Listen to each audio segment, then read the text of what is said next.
Opa, meu nome é Reply e hoje eu quero falar sobre sangue, tortura e um desenho bonitinho em tons pastéis. E hoje a gente não tá pra brincadeira, porque a notícia é quente, mas não é novidade, igual o pão francês. Todo dia é um pão diferente, mas a gente já sabe o que esperar. Tudo começou com o Jerome Christ, e eu peço perdão pela pronúncia, com seus 20 anos, iconografia de anticristo cogumelo, é um cogumelinho no meio, a maioria do pessoal não nota. E seu amor por coisas sangrentas das trevas do mal mais 18, com seus 9 mil seguidores, criou esse personagem fofinho pra um jogo clicker fofinho em cores pastéis chamado Blood Money, ou numa tradução normal, dinheiro sujo, que poderia ser dinheiro sangrento se a gente fosse mais ao pé da letra. Blood Money, como é dito, é um jogo clicker, onde para cada clique nesse personagem, você ganha uma unidade de dinheiro. E como todo jogo desse gênero, você pode melhorar suas ferramentas para poder clicar mais e ganhar mais dinheiro, e melhorar mais suas ferramentas. Mas tem um plot twist. Além do Harvey quebrar a quarta parede desde o começo e falar diretamente com você, jogador, que você está machucando ele, as ferramentas que vão aparecendo não são tão convencionais, vão se tornando cada vez mais torturantes. Uma pena, uma agulha, um martelo, uma tesoura, um fósforo, até que você, jogador, chega a perfurar o olho dele e pode comprar uma faca a partir desse momento. Existe, claro, a possibilidade de você machucar ele gravemente, e também a de nunca comprar essas ferramentas e ganhar o seu dinheiro apenas com a pena do começo. O jogo tem continuação, e o da Ishikawa contou a história completa pra quem não quer jogar, o que eu recomendo bastante. Mas o motivo de eu recomendar vocês não jogarem é só pra daqui a pouco. Esse cogumelo é daqueles artistas e pessoas que gostam de incomodar. Se a gente for ver, quase todas as interações que ele tem nesse último ano, ele tá escrevendo em caps lock, como se a vida fosse uma grande thumbnail do YouTube. E depois de ter lançado seu novo jogo, ESO, Don't Forget, no dia 17 de abril, e não ter recebido tanta atenção, ele teve uma ideia bem simples: correr de volta pra sua criação que fez sucesso. E assim, ele não tá errado nisso não. Conseguir atenção na internet é quase como uma roleta. Todo dia sai um vencedor, mas as chances de ser você em específico são muito baixas. Então, quando é a sua vez e você consegue esse sucesso, tem que focar e aproveitar o máximo possível. São raríssimos os artistas que conseguem ter sucesso com o grande público em mais do que uma produção. E eu não tô falando isso de graça, falando que o cara não teve sucesso no trabalho novo e voltou pro trabalho que teve antes como se isso fosse ruim. Quem achou ruim foi meio que, sei lá, 99% dos fãs dele. E isso tudo porque ele postou inocentemente que ele atualizou o estilo de desenhar o personagem, como vocês estão vendo aí, e segundo a maioria das pessoas, ficou feio. Como se algo ser feio ou ser bonito não fosse subjetivo e de cada um. Meu Deus do céu, agora virou a merda do Sylvanian Families, onde 80% dos bichos tem que ter o mesmo rosto com adereços diferentes. Claro que o autor aproveitou a oportunidade para se autopromover, afinal, essa era a intenção desde o começo. E ele reagiu muito bravo, ou não, é meio difícil dizer, porque parece que ele grita com todos os tweets dele, mas ele reagiu primeiro descolorindo o personagem, pra deixar ele, entre aspas, mais feio, depois demonstrando como era o estilo dele antes de tudo, onde dá pra ver que a primeira inspiração dele foi Scott Pilgrim, e no dia seguinte, voltando e respondendo uma das críticas mais fracas, que foi com o pessoal que tava colocando a culpa das críticas no Yomi Ship. Yomi Ship é o pessoal que, por amor a um jogo, ou uma série, ou um filme, se shippa com o próprio personagem. A pessoa fanfiqueira e tal, que faz um OC, essas coisas. O que eu gostaria de ressaltar é que, apesar desse tweet jogar a culpa nesse tipo de pessoa, que definitivamente é uma minoria nos fandoms, não foi esse tipo de pessoa que criticou o design. E entre a gente, é um jogo de gore, onde você tortura uma pessoa. Eu, particularmente, acho que o menor dos problemas é que tenha 5 gatos pingados querendo beijar o personagem principal, em vez de matar ele. As críticas principais, de verdade, foram de: ele continua ficando cada vez mais feio. Que p é essa? Esse fandom é uma prisão, porque ele não para de ficar magro, e porque parece que ele colocaria algo na bebida de alguém. Isso é como se fosse o resultado de um do estilo de Jojo. E por fim, não pode faltar, Minecraft realista.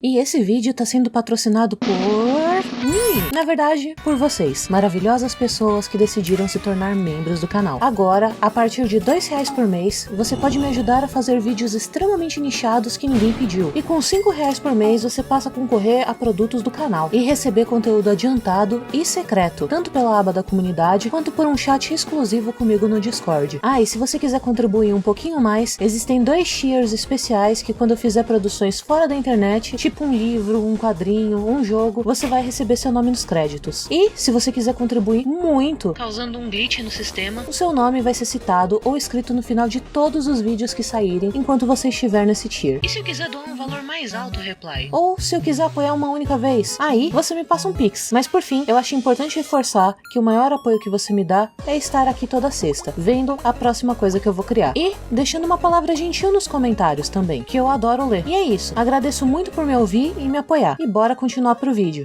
E assim, eu olhei todas as respostas e não teve uma pessoa falando, não, meu marido, ou coisa do tipo, que é como se identifica um Yumi Shipper. Todo mundo tava criticando ou o estilo novo do cara e chamando de feio, ou reclamando de Yumi Shippers, que não estavam presentes ou sendo cotados. Eu fiz esse parênteses pra mostrar que dar hate em demônios que a própria cabeça faz é fácil, mas dessa vez o problema definitivamente não foi de quem tava na comunidade das fanfics, e sim na comunidade de desenho mesmo. E me chateia um pouco como a história se repete, de sempre pegarem uma atividade que é predominantemente feminina e queer pra dar hate, até mesmo quando essas pessoas nem estão envolvidas. Pra não dizer que não teve nenhuma, eu achei uma pessoa que disse que fez Yumi Ship no começo, mas parou depois que ele ficou feio. E foi só esse comentário do cara xingando Yumi Ship que ele resolveu responder, em vez de todos os que estavam criticando o novo estilo dele. E só continuando com as críticas, pra não parecer que eu só selecionei alguns, aí vai. Eu chamaria isso de regressão artística, mas era ruim desde o começo. Tão dando Ozempic pra ele. Isso é o que acontece quando você expõe alguém que gosta do estilo de Bean Mouth e deixa a pessoa ver Jojo. A arte continua ficando pior e pior, meu Deus. Como você conseguiu deixar ele mais feio? Mais detalhes? Não é sempre melhor. O que aconteceu, coração partido? Por favor, pare. E aí as pessoas dizem, não, expõe os seus desenhos na internet. A pior coisa que pode acontecer é chamarem de feio. Não é bem assim, né? Pelo menos, não parece que seria assim, porque eu, em minha brasilidade, pensei, pô, o pessoal tá sendo muito cruel com um cara. Será que é só efeito manada mesmo? Eu não vejo esse tipo de crítica na comunidade artística tão direcionada, tão enfatizada, tão cruel desse jeito. Ele é meio irritante, sei lá o quê, mas não deveria ser só por isso. Não era. Só deram fama pra pessoa errada de novo. E o cara é machista. Ou pelo menos, ele foi, em setembro de 2025. O que acaba fazendo sentido do porquê ele escolheu cotar a única pessoa que tava reclamando de Yumi Ship, em vez de todos os outros comentários que estavam reclamando efetivamente do estilo de arte dele, onde qualquer pessoa daria razão pra ele. Porque afinal, o estilo é dele. E agora, eu tô na situação mais complicada do mundo. Porque eu vou ter que ser a advogada do diabo. Mas bem pouquinho. Porque é aquilo, né? O estilo de arte desse cara não é só dele. Não é porque uma pessoa é moralmente ruim que automaticamente tudo que ela faz e tem também é. É o tipo de caso que a gente vê com o Ítalo. Pessoa ruim. Aí chega alguém e fala, ah, é porque ele é gay. Passou do ponto.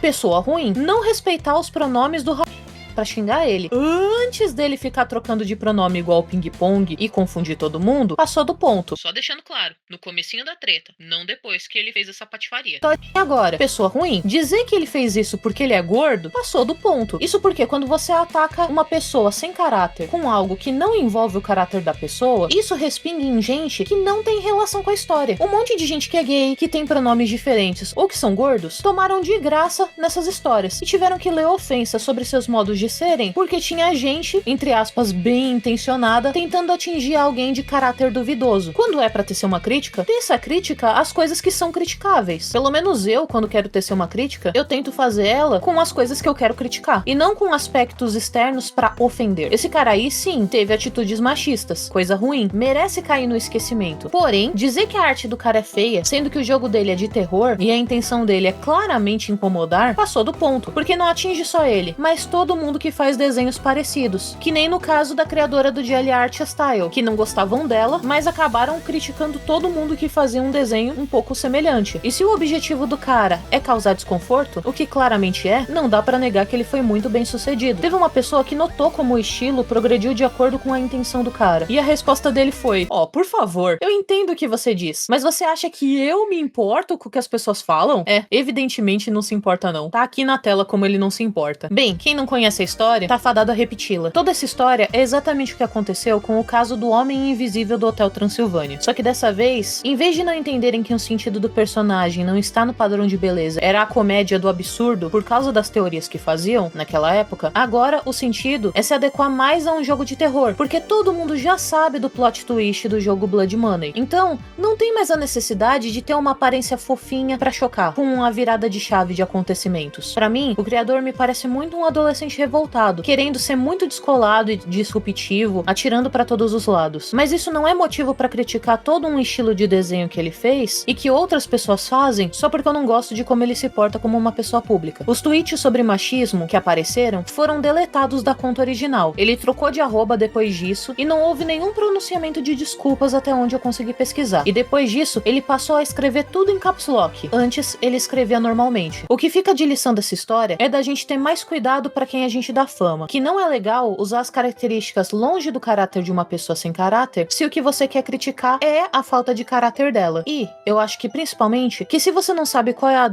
intenção do estilo de arte de alguém, qual é o propósito do porquê aquilo foi feito e pra que serve, não adianta criticar aquilo, porque você vai acabar passando vergonha pra qualquer um que entenda o mínimo do assunto. Blood Money não é mais um jogo sobre um plot twist de um jogo clicker fofo que se torna de terror e gore. Ele já se tornou um jogo puramente de terror em sua continuação, e o estilo se adaptar de acordo com isso é o básico, é o esperado. Se tiver um Doki Doki Literature Club 2, todo mundo também já vai esperar por uma quebra de quarta parede. Então, não existe por que esconder isso logo no começo. Plot twists não são plot twists se você consegue adivinhar eles antes de jogar. Portanto, em continuações, não se deve repeti-los, deve-se criar novos. E bem, era isso que eu tinha pra dizer sobre esse assunto. Mesma história, nova roupagem. Eu fico feliz por vocês que me assistem já saberem avaliar essas coisas e que a gente não tenha encontrado pessoas da comunidade brasileira criticando o traço. É um assunto meio complicado, mas é aquilo. O Orochinho vai dizer o que eu penso no final. Não quero ser amigo dele, não queria nem estar no mesmo lugar do que ele, porque eu não concordo com as coisas que esse cara faz, não concordo com o que ele fala, e mesmo que eu concordasse, ele é um ser humano... E bem, te vejo no próximo vídeo. Até mais! Gente, um adendo pra algo bem suspeito pra entrar junto do eu não ligo pras pessoas e não ligo pra opinião de ninguém. O designer-chefe do jogo publicou dia 29, 1 da tarde, um print falando que ele pediu por um desenho de como seria o Harvey no estilo atual do criador do jogo, pra ele poder adaptar. O problema é, o ontem do dia 29 é dia 28. A polêmica e a imagem original que foi criticada foi postada dia 27. Então a cronologia realmente não tá batendo. Me parece que a água bateu na bunda e o game dev, que não se importa com a opinião de ninguém, tentou mentir, dizendo que esse não era o design final do personagem, quando na verdade era. Meio que aconteceu aqui a mesma coisa quando adivinharam o plot do novo filme do Shrek. É isso, fim do adendo.